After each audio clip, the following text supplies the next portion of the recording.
Let me just start here this morning. Good morning, everybody. And it's good to have you here. Local 392, thank you for hosting us here. We lovingly call this the VO studio. VO, not voiceover. It actually stands for Vox Operantium, and that is a Latin phrase for the voice of the worker. And that's what we try to do here. We try to amplify just the message of everyday working folk. You know, John, the way you came into our attention was I came into the building one day and there was a sign in the window. And the sign said, I think basically help Jon Needs a kidney. Yep. Yeah. And I asked Bill about it, and Bill told me about you, and I thought, wow, if we can't use the bully pulpit of 12.5 million working folk to at least get the message out, then what good are we? So that's what brought us here today. Of course, meeting you, we find out about you gentlemen, and it's quite a story. If you don't mind, just real quick, let's just go around and kind of a real quick who you are, what you do briefly, and then we'll come back and we'll start right about there. Great. My name is Bill Fraley. I am the business manager for the Plumbers, Pipe Fitters, and Mechanical Equipment Service, Local Union 392 here in Cincinnati, Ohio, and the president of the Cincinnati AFL-CIO. Excellent, yeah.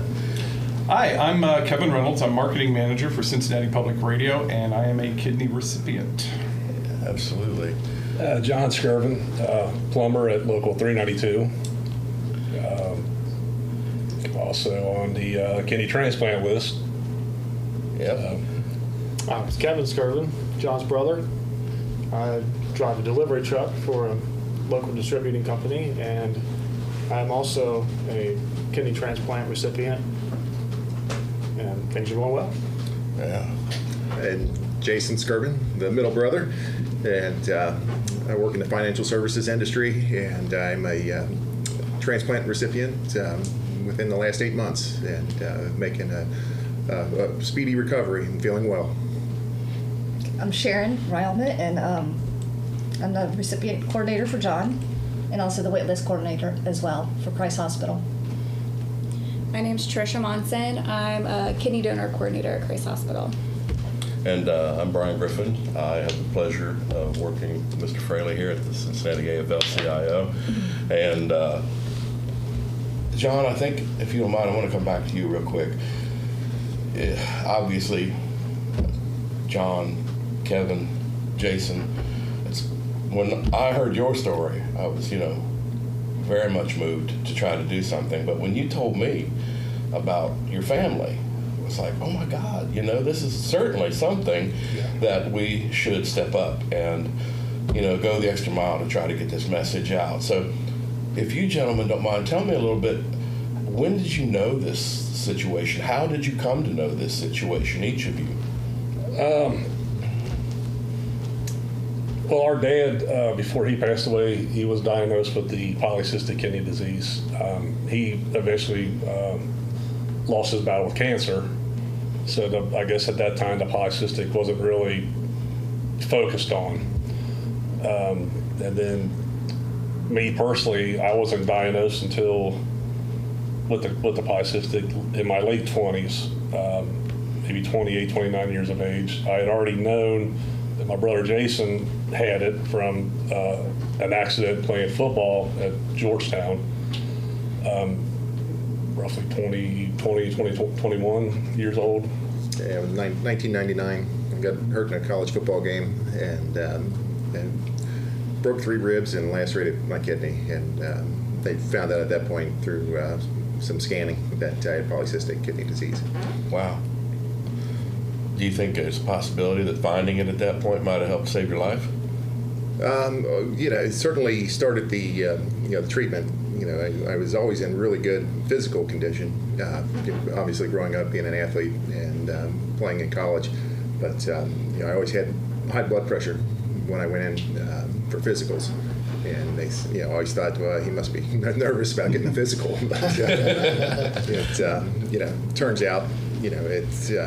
I don't think that's something that they normally just look for on a physical. But once the injury occurred, they were able to identify it and start treatment.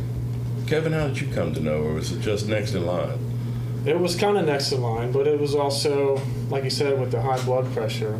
What's that? So that's kind of one of the first things you really notice. You don't really have any other symptoms that you feel or know about. So you found out first, Yeah. Yeah. and then you, John, or you, Kevin?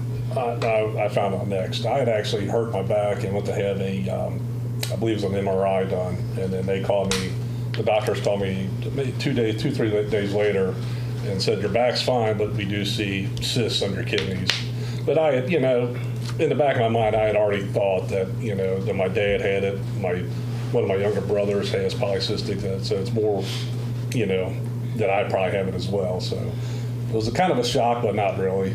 But Ladies, if you don't mind, one of you field this. Pretend we don't know anything, which has the benefit of being true. Polycystic fibrosis. What are we talking about? Is it the normal cause of a kidney failure? Where does this play in the overall? The most common reason for kidney failure is actually diabetes. That being said, polycystic kidney disease tend to run in families. And what it is just these cysts build up, and they actually stop the kidney from functioning by causing scar tissue and everything. And you had to have your kidneys removed because they got so big. And Correct. The cysts will pop, and when they do pop, they're very painful. yeah. Yes, very painful. Very painful. Kevin, is this what you were dealing with? That's how it started with me. I was diagnosed with polycystic kidneys. I was being monitored, and I was having a lot of pain, and the doctor was just assuming it was the cysts that were popping, and that was certainly part of it. Then they did an MRI to get a better handle on things and discovered that amongst all of those cysts, I had cancer growing in both kidneys. So I was fairly quickly after that had both of them removed. The trick with that is because it was cancer, and justifiably so, like in my head I get this, in my heart I was furious about it, but you have to prove that you're cancer free for 5 years before you can get a transplant. Oh.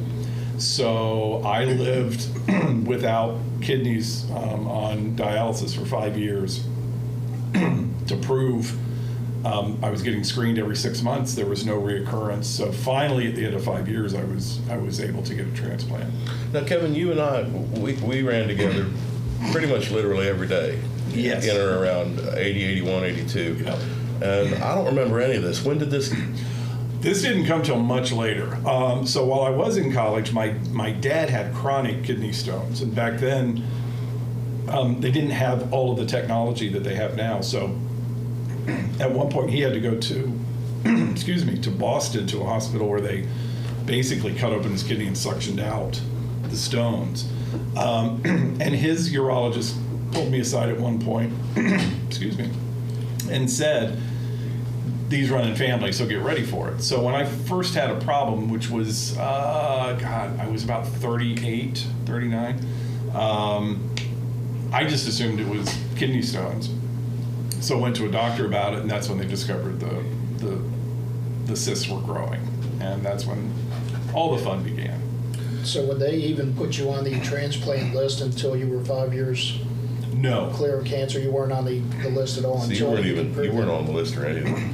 No, I was fortunate that I had several people who were willing to get tested to donate for me, but they wouldn't even test them until I got my 4.5 years clear cancer screen.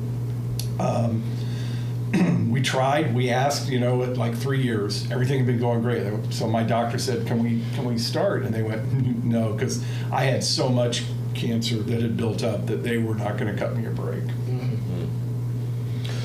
Bill, how did this come onto your radar?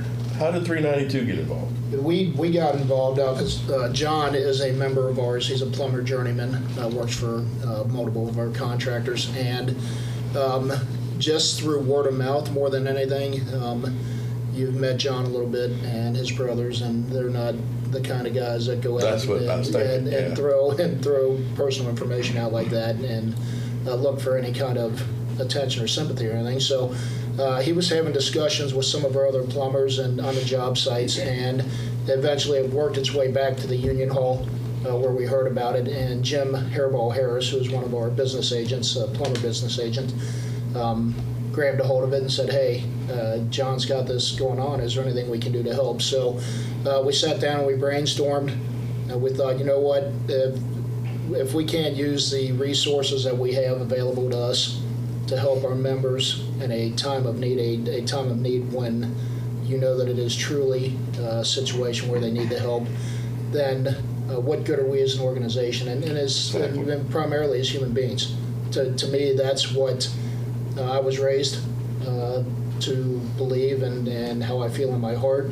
And if I'm the head of this organization and I don't do it through the organization with the available resources that I have now, then when are we going to do it? So he brought the issue to us. We brainstormed on ideas. We had some yard signs made up.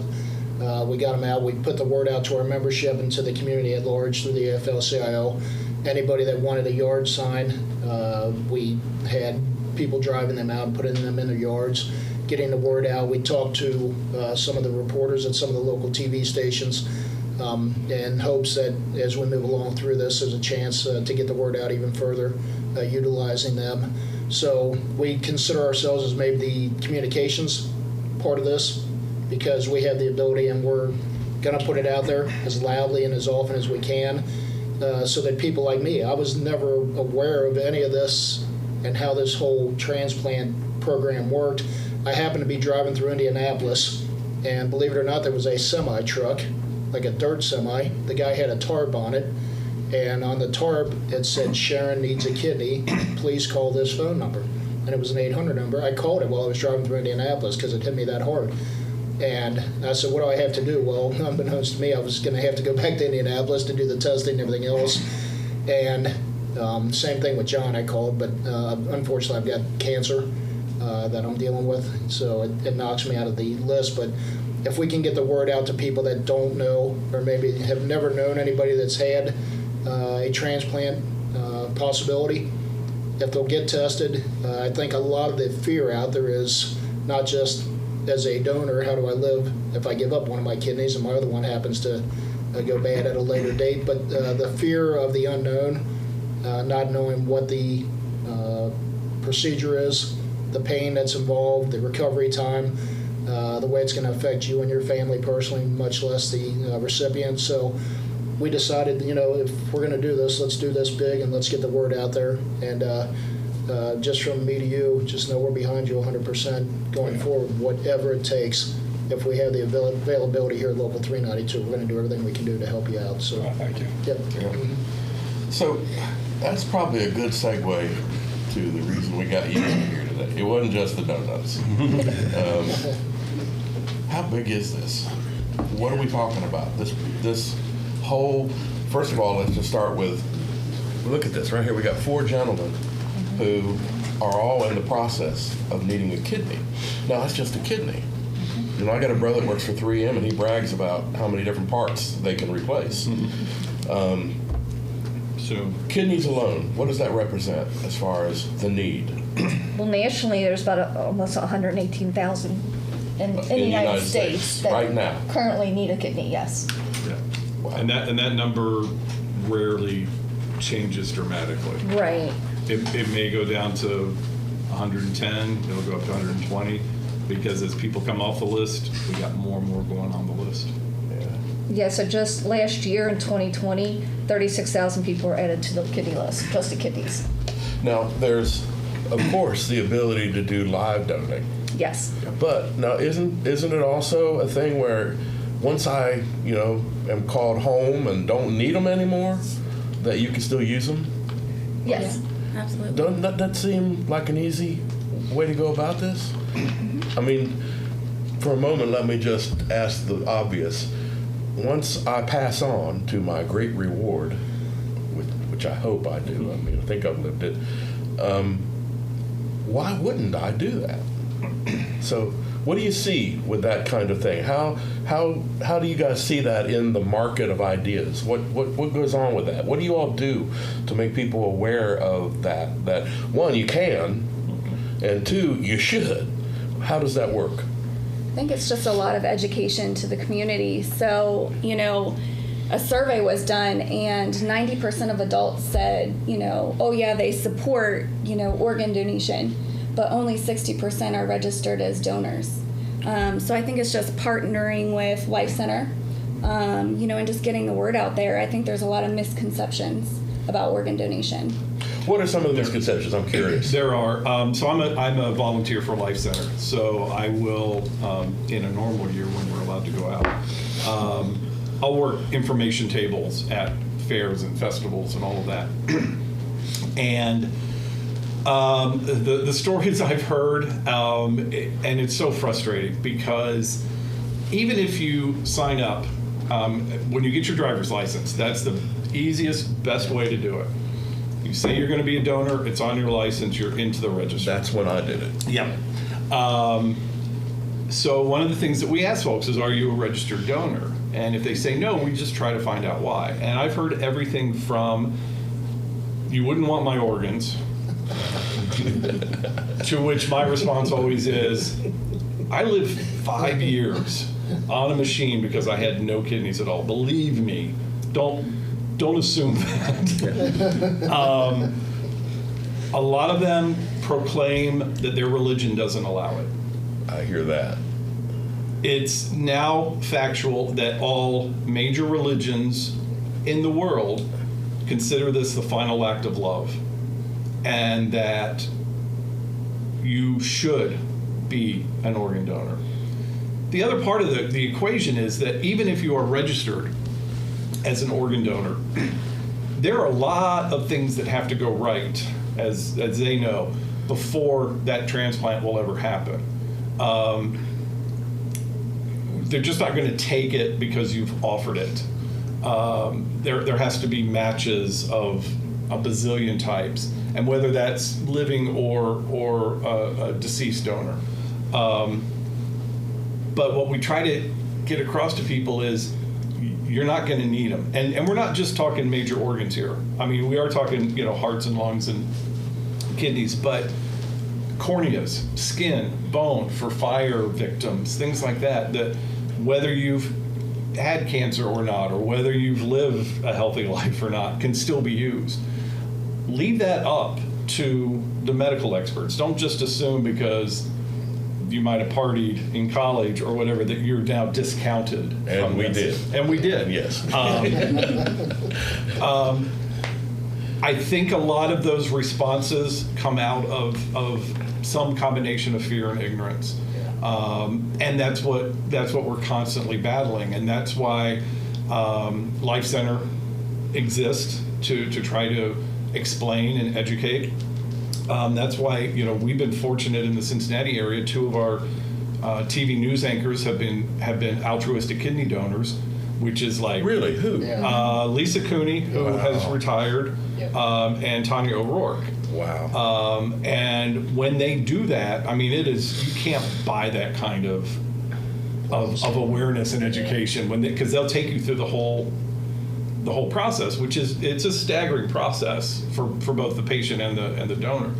But people still have, and I say this somewhat jokingly, but pop culture hasn't done us any favors with bathtubs full of ice cubes and people stealing kidneys for whatever this mysterious black market is. None of that happens. That's not going on.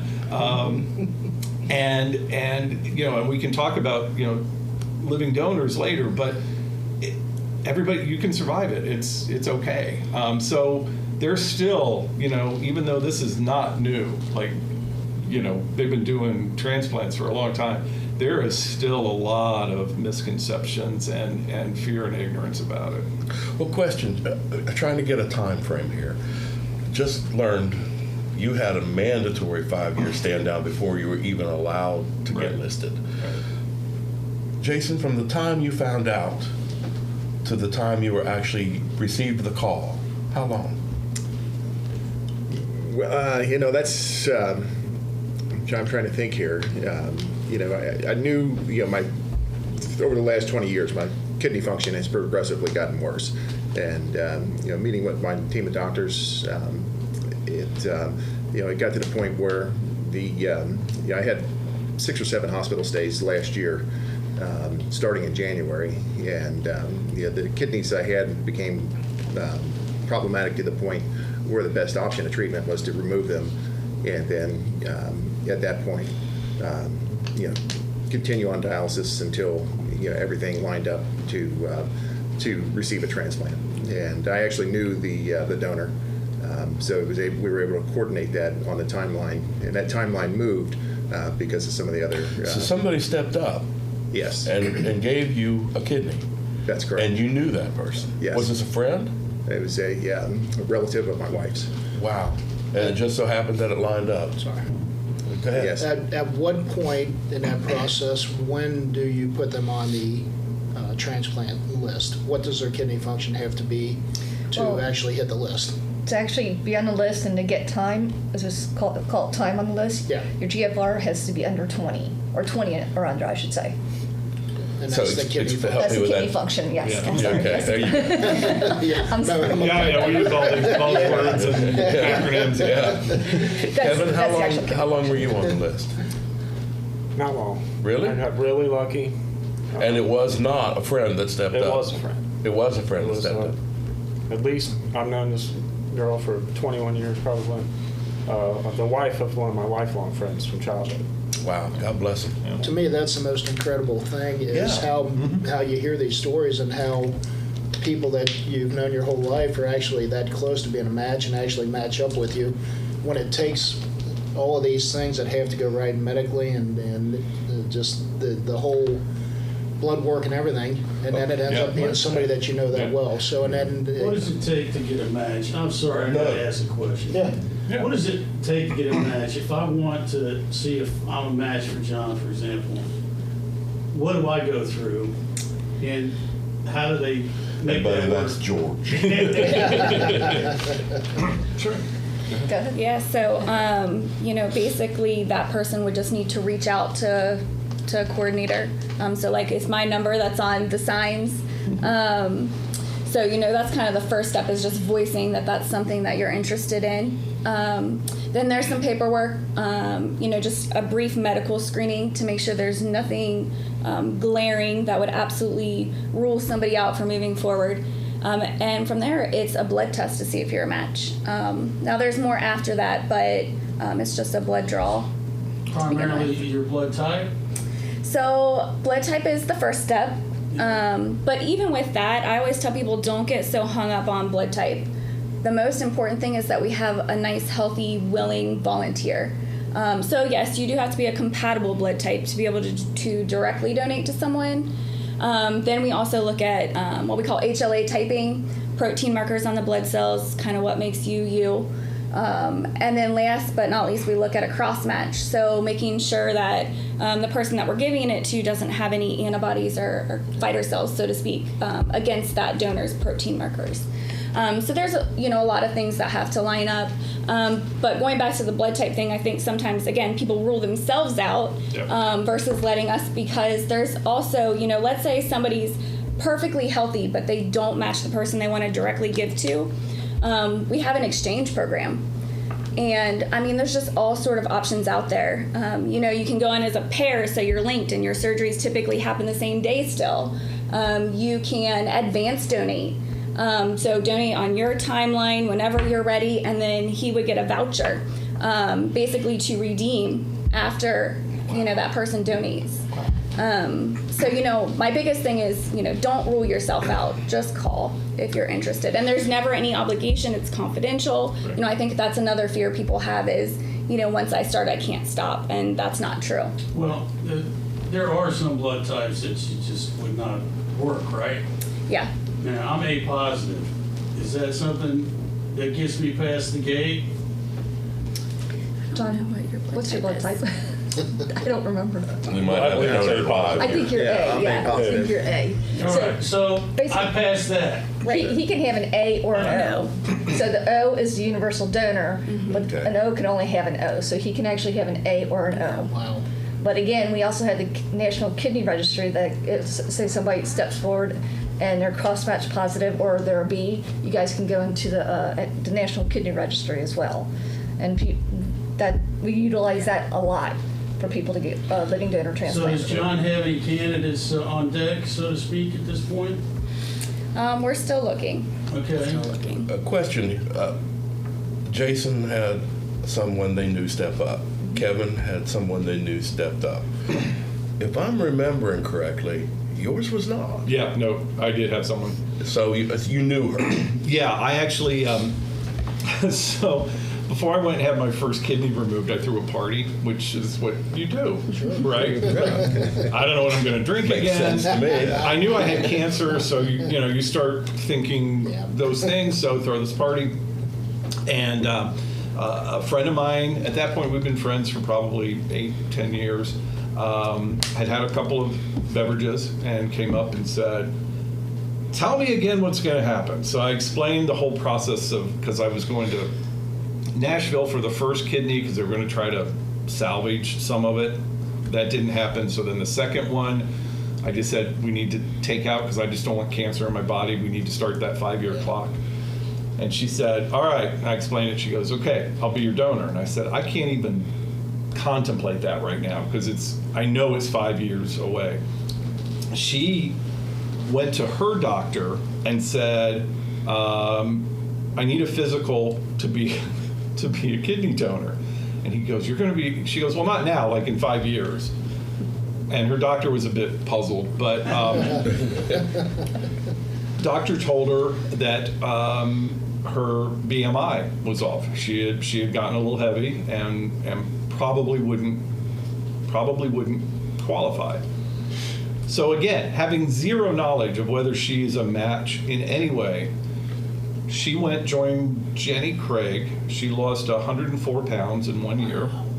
She became like this poster child for Jenny Craig. She joined a gym. She got herself healthy.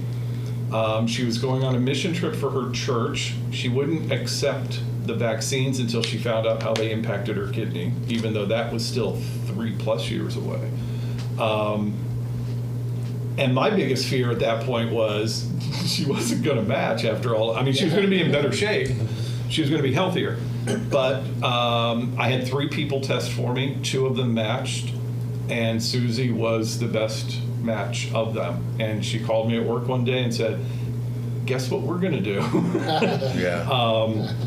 And then, then you start the real heavy lifting of, like, she got the most intense physical of her life because they are not going to do this, and they will back me up on this. There's not going to be any progress towards a transplant if the potential donor would in any way be negatively affected. So the best thing to tell everybody who's watching and listening to this, kidneys are redundant organs. You've got 2 for reasons that we don't understand other than 1 to share.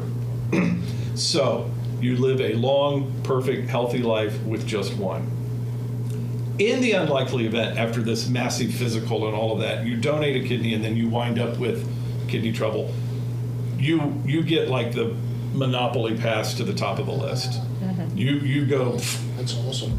You go right to the top because you've been a donor, and they're going to do everything they can to make sure you're not negatively impacted. So that's a huge bonus. Susie knows in the event something should happen, she goes right to the top. Now, we invited her. She couldn't make it today, but but how's she doing? Tell me about her life since then. Yeah, and hopefully their donors could back us up as well. It is harder on the donor than the recipient at the very beginning. And it makes total sense if you just go, oh, they're losing something that they're used to having. I'm getting something that I really need.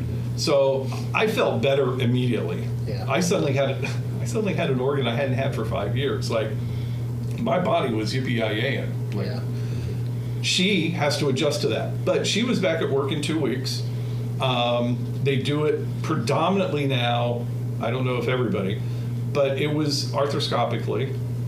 So they make a few little punctures, one little thing, and they one little incision, and they pull it out. So it's not the big slice not across the cut in half open Yep. up anymore.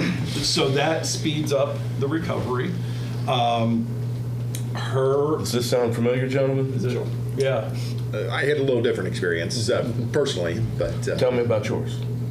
well, I've got a, I guess, what is it, the midline incision where they took both of my kidneys out. Right. And and I've got one on this side where they got into some hernia mesh and then had to cut the other side to put it in the other side. Yeah. So, Yeah. Oh, I've got big ones from taking mine out because Yeah. mine were so huge from the cysts and all of that. Yeah. But my donor just my donor exactly. has none of that. Yeah. Yeah, it's Frankensteinian down here, but, but I'm still here. Oh, go ahead. So what about the two donors that you know? How are their lives My donor's now? doing great. Everything, they're both fully back. She doing gets what they up were at doing. 4 o'clock every morning and works out. Yep. And she's a school teacher, so she's off now, enjoying the summer. But Are you trying not to upset her? Jason, what about you? yeah, my daughter just got done with a 10-day hike to the Rockies. Wow. Yeah, so- Can they Yeah. play the piano? Yeah. Make the same joke, yeah. Yeah. I Well, guess, and real quick, just follow-up question. Are there any precautions or anything that a living donor has to consider after they make the donation, living out the rest of their days? Is there anything that they can and cannot do? Is there, if they were like that, if they were climbing the Rockies before they had the donation, or if they were partiers, if they like to do whatever? They need to stay hydrated, which stay you should do with hydrated. 1 or 2 Yeah, kidneys. whether- yeah, so. whether- Yeah. That's But really the main no thing. other is Yeah. other major lifestyle changes once you recover. No food from the changes, surgery? no- The only change. thing is the Advil Yeah, products. I mean, Yeah. probably the biggest thing we tell kidney donors is we want them to stay away from what we call NSAIDs, which are your anti-inflammatory drugs. So your Advil, Levothyroxine. We want them to use Tylenol. It's processed through the liver, right? Yes. Okay. Yep. But that's probably the biggest thing. But, I think one of the common misconceptions is, my life is going to be drastically impacted and negatively affected by kidney donation. And I have never had a donor come back and tell me anything like that. If anything, they report they have a better quality of life. Even though they don't medically gain out of it, they mentally, emotionally gain. And they're more aware of their health. So they actually tend to take a little better care of themselves. And there's even studies out there to suggest that they end up living longer because they're more aware of their health and taking care of themselves, and they see their primary care. And Yeah. Well, let's flip the script on that question. What type of changes, what type of things, what type of awareness, what type of foods, beverages, anything in your lives, Jason, Kevin, what's changed?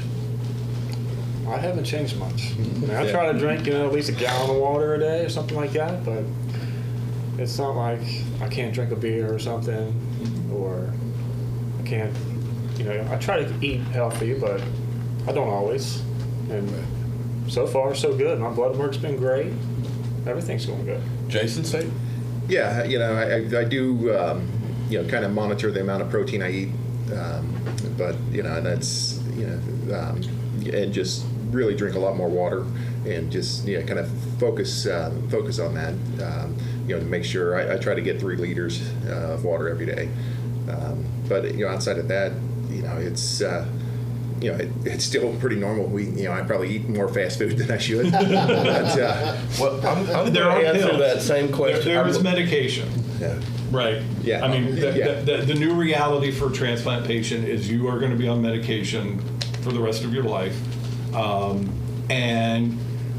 But taking pills versus sticking big needles in my arm for dialysis, yeah, bring that on all day, every Sunday. But I'm going to kind of answer the same question I just asked them for you from my perspective. Because after Kevin and I both graduated OU, and we lost track of each other. We Yep. weren't really running together Yep. for quite a while. And then this thing came along called Facebook. Yeah. And I'm out there, and Facebook has these things where somebody knows somebody who knows somebody, and people start popping up that you knew somewhere, somewhen. This guy was everywhere. It was like, where's Waldo? I mean, every day there was a fair or some type of a ribbon cutting or some type of a this, and he kept popping up. So I knew that he was in the market, and I didn't know that. And we reconnected, and that's when I found out that all of this had taken place. But if your lifestyle is representative, then I should probably go get this done. Yeah. Because you are everywhere all the time. You're Mr. Cincinnati. And I'm not speaking for anybody else here but me. Between the kidney problems and the cancer, of which a couple of years ago I had a reoccurrence. I remember. Your perspective changes. Look, it's not news to anybody. You know, we're here and gone in a blink if you look at astronomical time. And the only thing we really, as I learned when I get these diagnoses, is like the only thing you can control is how you react to these things.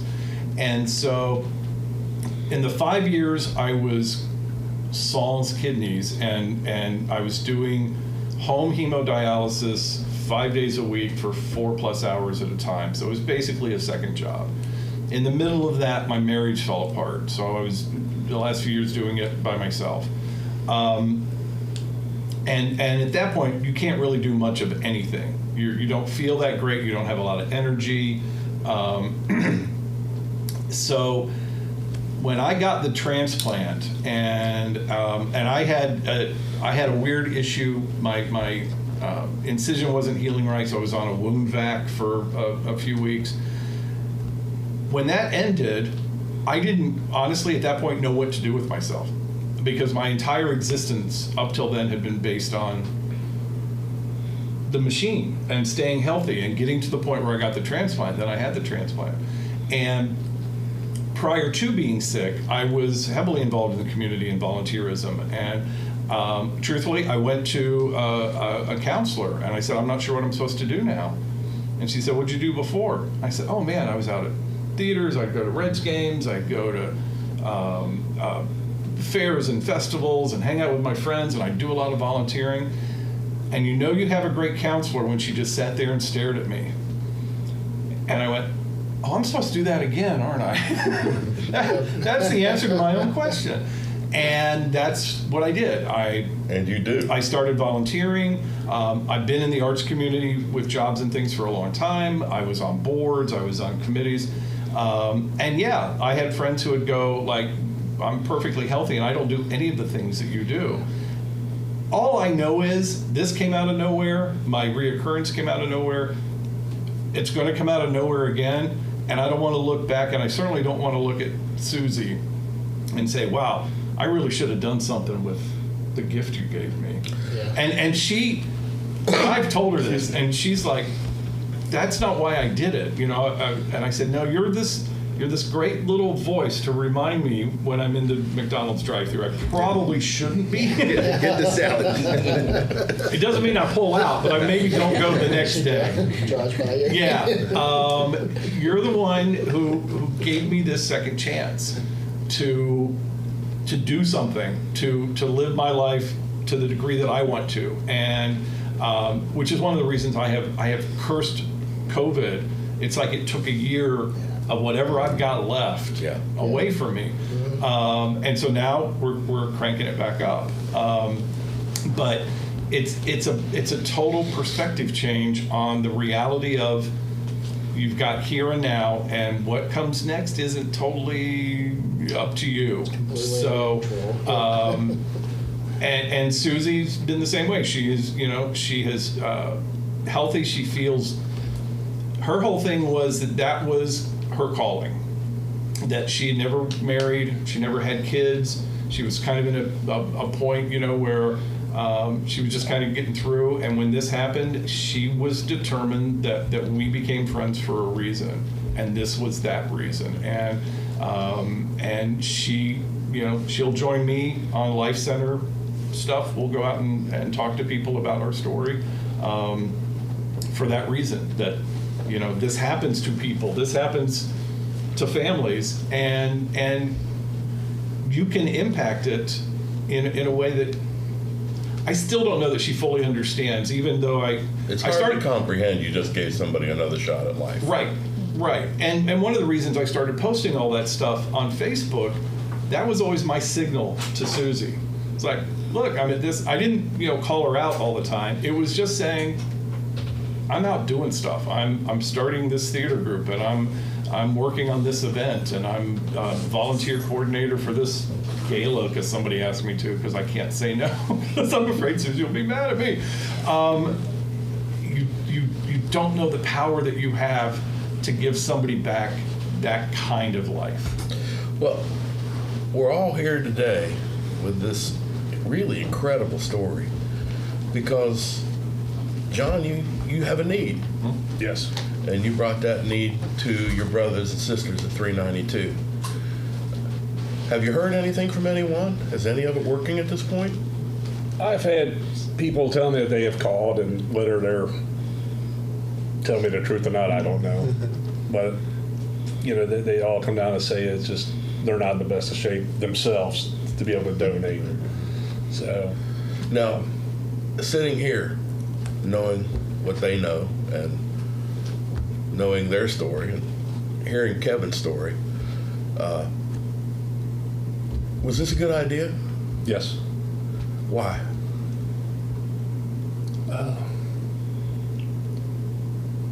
I guess just to put it blunt, to help me get a kidney. Absolutely. And I think you can expand on that, if this is going out to the broader AFL-CIO organizations across the country. I think, there's a lot of people that are probably... Oh, yeah. Go ahead. I know. Yeah. I'm sitting here. I'm not even you, and I'm doing it. Yeah, all right. yeah, you're. It's going to help a lot of people. But that's just it. The folk that we're sending this to, John, the way Bill is. You know the way the brothers and sisters are. I can't help but think this is going to play a role. And what's better is it's not just going to play a role for you. It's going to play a role everywhere it goes. Oh, yeah. Absolutely. Can I make one point, because I know this is going out to a lot of places, and Trish and Sharon mentioned it. The idea of exchanges, or what we call paired donations, is countrywide. So if somebody's watching this in Denver and they would like to do something for John, but the traveling back and forth isn't necessarily feasible, go to your local transplant center. They've got people on their list. They've got people who are looking for a kidney. If you do it in name of John, to do that, John gets a boost. John gets some help in that. It could kick off a chain. There was a hospital, I don't remember where it was, but they did 30 transplants from a chain that started with one person saying, I want to give to him, I can't for X reason. We're not a match, we're not geographically together, whatever it was. And it kicked off this chain of donations. Great, if you do this for him, I'll do this for her, boom, boom, boom.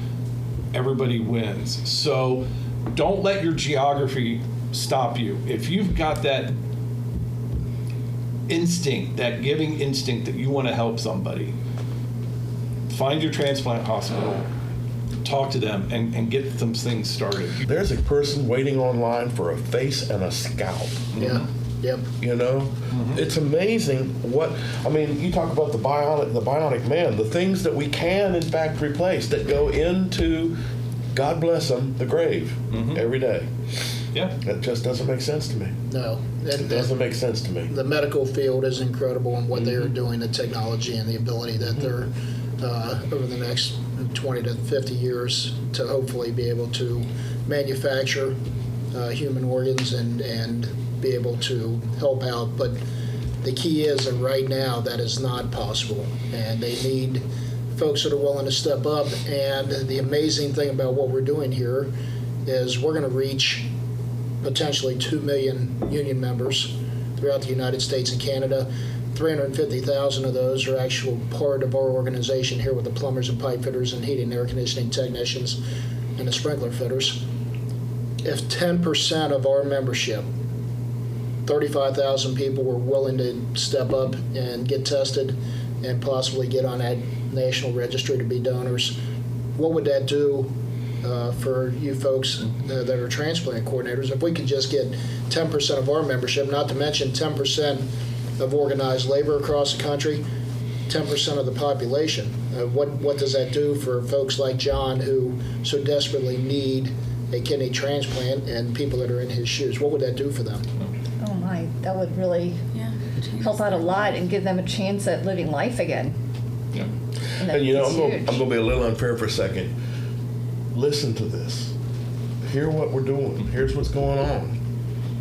John, I'm going to be very unfair to you for a second. Okay. Tell me about your family. These are my brothers. They both had transplants. Now, rumor has it you're a daddy. I am a father of a soon-to-be 18-year-old son and a 2-year-old daughter. 2-year-old daughter. Yes. What's the one thing every daddy of a little girl wants to be there for? I'll be there for her. Walk her down an aisle one day? Yeah. Not too soon. Not too soon. I know you boys in Kentucky, you're shining the gun already, but Oh, yeah. Sitting there in my underwear. yeah. I mean, it is unfair to put you on that spot. And we all have reasons to be here. But I don't have this problem today. I'm a fat old man. You know, that's my biggest plight. I'm blessed in every way. But we need to do this for you. We need to do this for the fact that you all needed it. We need to do this for how many across the United States? 120,000? Just makes so much sense. Oh, yeah. Absolutely. John, what would you have them know? Yeah, no. What would you have them know? The 12.5 million brothers and sisters out there, just like this gentleman, just like me. I don't know. You are a humble man. Yeah. It's like when I told you when I first met you. Yeah. I almost didn't want to do it because I am a private person. I'd rather try to do things on my own. But this is the one thing that I can't. And then to find out recently that my son has polycystic kidney disease is almost, breaks my heart almost. Even though he's just 18, he's got a long way to go. And, the medicine and everything else can change in this next 20, 30 years, whatever. Right. But he's, he's taking some blood pressure medicine now, so I get him lined up to see a kidney doctor. So, John, Well, that, I'm going to say what you didn't. yep, John needs your help. yep. John needs your help. This is And a 120,000 other Johns need your help. It's a perfect example of community and what we can do for each other, because the Skirvin family is going through something that nobody can handle alone. Nobody should have to handle No. it alone. No. No matter whether you're John Wayne or Clint Eastwood or anybody else that you think of in that context as being the toughest human beings that you know, Muhammad Ali. Nobody should have to go through something like this alone, and that's why it's so important that we get behind him and his plight and everybody else, and we do what we can do for the ladies here that are doing the transplant coordination and all of this. Really, thank you for your work. Oh Yeah, my it's- God. Yeah, it's The idea of what you guys do every day and the folks that you serve, it's amazing. It's a wonderful It's very thing. rewarding. It is very Yeah. if we could put one song to it, it would be "He Ain't Heavy, He's My Brother." Uh-huh. Yep. Well, this is, we throw the word solidarity and unity around like it was, a ham sandwich. This is that. This is what that is. This is walking the walk. If people can step up and do this.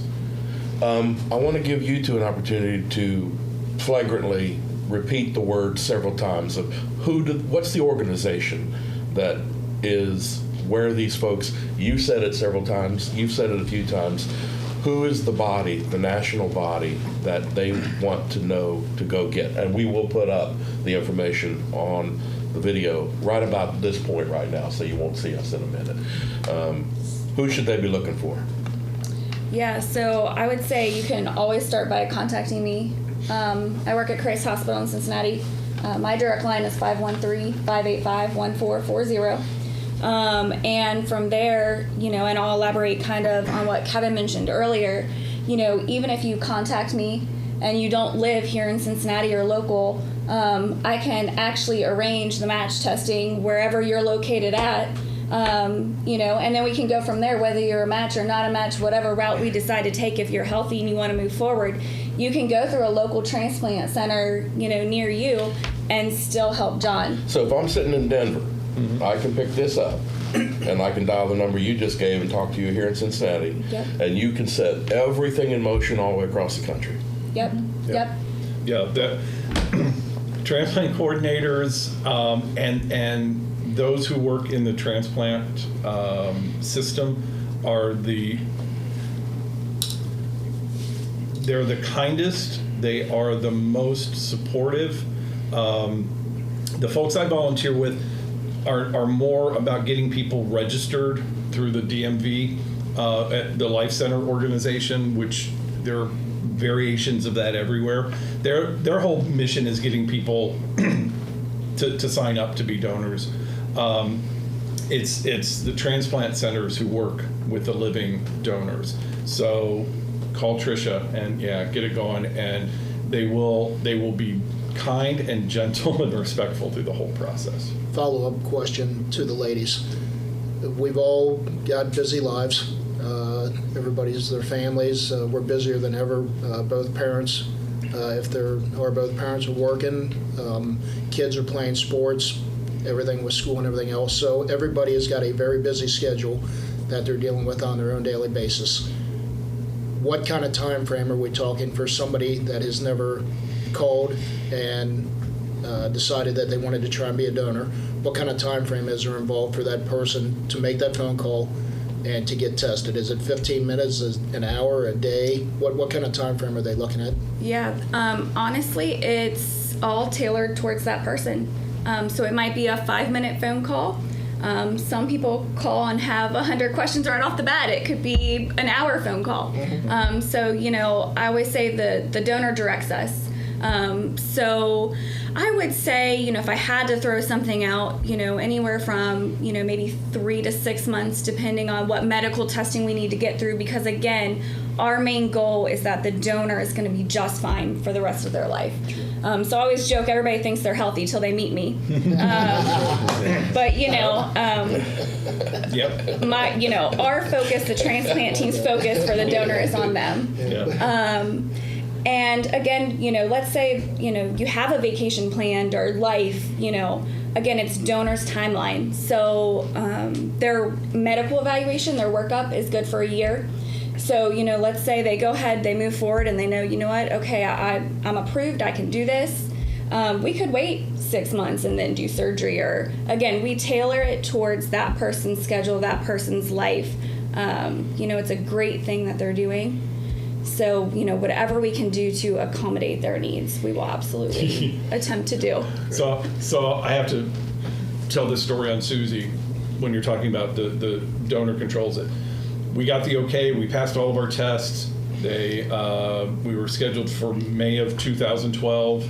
I saw the end of dialysis and, I was thrilled. Susie, not so much, because this was in February when we got the okay. So she called her transplant coordinator and said, May, not going to work. He's been on this machine for 5 years. I want him off sooner. Let's move it up. How soon can we do this?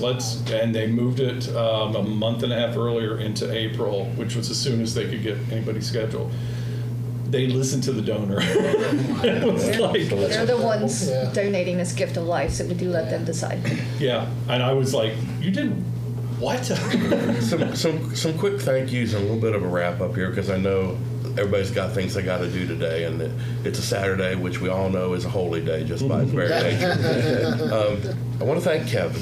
Thank you. Because an hour ago, standing in the parking lot, you didn't know if you were going to be okay to do this. Right. And once I showed you the donuts, everything went with it. I really appreciate you being up here. Jason, I really, really appreciate it. And just the fact that you stand in here for your brother, that's what it's about. And Brian, I did want to bring one other thing up, is kind of post-transplant healthcare. And if the donors do encounter things, how is that covered? Is there any out-of-pocket Great costs question. for the donors, or how is that taken care of? Yeah, so any surgical complication is covered under Medicare, basically, or the recipient's insurance for life. So hernia, 5 years down the road. Where it gets a little tricky is obviously if there's other medical conditions or things that come up in the future, then it's just like anything else, right? Could have happened with 1 or 2 kidneys, but definitely any surgical complication is covered. For life. So the impact of this should be 0 on the donor.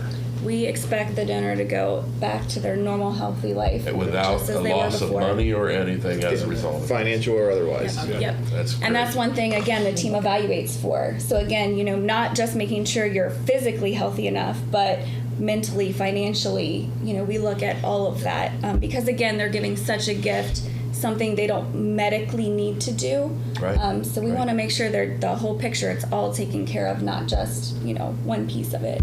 No greater love, right? That's exactly Absolutely right. no greater love. And they will work with the donor consistently to make sure they're comfortable with this. If they have any change of heart, that's perfectly okay. I mean, Susie and I had known each other a long time, so we had that conversation, but every appointment she would have for any physical or meeting with a social worker or with a coordinator, they ask, are you here of your own free will? Are you being coerced? Are you being paid? And I remember after one of her appointments, Susie called me and said, can you please tell them to stop asking me? And what's amazing is they ask that question as they were wheeling her into the surgical suite. And I've discovered, they have this whole series of things that they can tell the recipient so that, like, I wouldn't get mad at Susie if she changed her mind. They would tell me, we just did a blood test, something didn't look right, whatever. Not that I would, but in the big picture. They could build a cover story. Right. And so the donor is protected in every possible way. And even if they get to that last minute and go, I just can't do this, that's your call. That's your call. And as the recipient, I would go, because I told her, I said, this is huge, man. If you don't want to do this, I get it. So don't feel like by making that call that you have now obligated yourself to anything. You are just information seeking. So, any of you folks right here, what have we not covered at this point? Is there anything that should be brought up? Anything you want to say? Kevin, Jason, Kevin, John, what would you have them know? What have we not spoken about so far? I think call that number and just learn more. Education. I think that's perfect. Call that number. We'll have that number up too. As Jason says it, George is going to put that number up. Put that number. Call that number. The one thing I would say, if you've ever seen dialysis on like a TV show or something, and there's this new one out now called Be Positive, which is a sitcom about. That's not what dialysis is like. If you've got the power to keep somebody off of that, I can't beg you enough. I'm glad it exists. It kept me alive for 5 years, but it's a different kind of being alive. It's sustenance only. It's not a way to spend the short time that we have here. And so don't believe what you've seen on TV, that everybody's chuckling and there's no weird noise. I mean, it's not like it is on TV. I don't know how you did it for 5 years. I'm John, going on 3 months, and it's... I was going to ask you, if it's not too personal, could you just describe a day in the life of John Skirvin going through dialysis? What you do on the days that you've got to do it, and how it affects you, how you feel, what it takes to get through it. Well, I do dialysis Monday, Wednesday, Friday, typically from 3 o'clock till 7 o'clock. Right now, I am on disability, so a normal day is just getting up, and if the weather's nice, I try to be outside with my daughter. You know, my son just graduated, so he's sleeping until noon or 1 o'clock. You know, so whenever he decides he's gonna come out of that cave he's got upstairs, but and then I get ready. You know, I'll eat something before dialysis. I learned the hard way not to take my blood pressure medicine before I go in. That just about, I hate to say use the term that killed me, but it my blood pressure dropped so dramatically and it stayed down for a while. But after dialysis, you're sitting there, at least I did, and I think Kevin said the same thing. I'm there for 4 hours, sitting there in a chair. You can get up to use the restroom, but they have to unplug you. You can go to the restroom and you come back, and it takes roughly 15 minutes to unplug you and 15 minutes to plug you back in. So you just kind of sit there and hope you ain't got to use the restroom. And they got TVs there, but like he said, it's not laughing and giggling. I mean, some of the nurses there are having a good time. They're just trying to keep spirits up. Sure. But it's. I sit there a lot of time, and like I mentioned to you before, I'm trying to do things on my phone, either watch YouTube or watch what's on TV, and they only got select channels, so it's not the best programming that you're watching. So you kind of keep your mind off of it, Yeah, I imagine it's a lot But of. the aftermath, for me personally, and I talked to my brothers about a little bit, I feel like I have a hangover, for that night and almost sometimes into the morning, depends on how that session went. Like last week, I nothing changed with my routine, but those 3 days were terrible. I no rhyme or reason why. I think maybe I drank too much water in between sessions, and they were trying to take more off of me to get me back down to my projected weight, but it's not fun. Mm-hmm. And you get cold. Yeah. So dialysis basically is pulling your blood out, cleaning it, putting it back in. So it leaves technically at 98.6 degrees. I'm fairly certain it comes back at about 64 because you are just, and it doesn't, but those few degrees, you're just chilled to the bone. Yeah. It can be 95 degrees outside and you're under blankets and wool socks and sweatsuit, and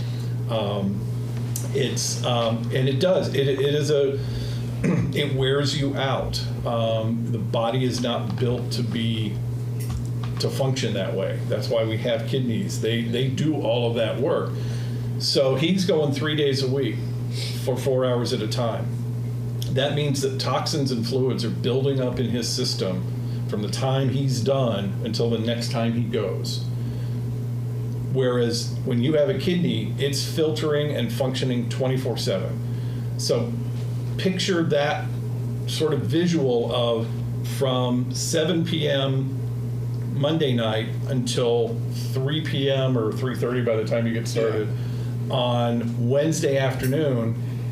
Everything he eats, everything he drinks, all that toxin is just building up with nowhere to go. That's why the sooner we can get him a kidney that's working 24/7, that's why, when I got mine in, I was like, whoa. See, I didn't have to get up and pee like you did because I had no kidneys at all. I'm pretty good at going before and I've seen people in there get up and go, and I'm like, man, I think I'd wait. Try and wait, the extra hour or whatever. Yeah, I never even had that option. Like that's what Jason, same thing. And that in itself is a different experience of not making urine. Yeah. And it's because deep in your heart, this ain't right. Yeah. This is not doing my body any good. Yeah. Well, folks, I think I think we're there. I would just like to say, for John to get a kidney, on top of the quality of life it would provide him, it also provide him an additional 15 years of life on top of everything. Yeah. Dialysis is hard on patients, and it actually will take years off your life if you're on it long enough. So let's Thanks blame for John and reminding kidney. me. Yeah. But it does, and it will also put him back to work. Right? Put him back to work. Bill, I want to give you our out for the most part. You run 392 here. John's a member. There's no one in a better position than you to talk to the brothers and sisters and give them one more call to action on this. I mean, take us out. I would say to my brothers and sisters at Local 392 and across the greater Cincinnati area and the labor movement and just the general public who's going to see this also, that you have the ability to do what you can, when you can, while you're still here. And I have that same ability. And I would hope that the education that you're hopefully receiving today from this program will encourage you, enlighten you, get you to do research on the not just kidney donation, but donation of organs of any type, and that you will truly consider making the ultimate gift of love for Jon Scarvin and for other folks that are out there waiting on transplants to save their lives. Do what you can do for their families, for their loved ones, for the community at large, and I think that's our calling. I think that's what we're here for. Well put. Bill, thank you. Kevin, really appreciate you coming, my friend. John, we're going to get you there. Yep. Kevin, Jason, Sharon, Tricia, really appreciate all your time today. Thank you, Brian. You're in good hands, dude. You're in the best of hands. Oh, yeah. And we'll get you there. Thank you all very much, and thank you. Step up. Yep.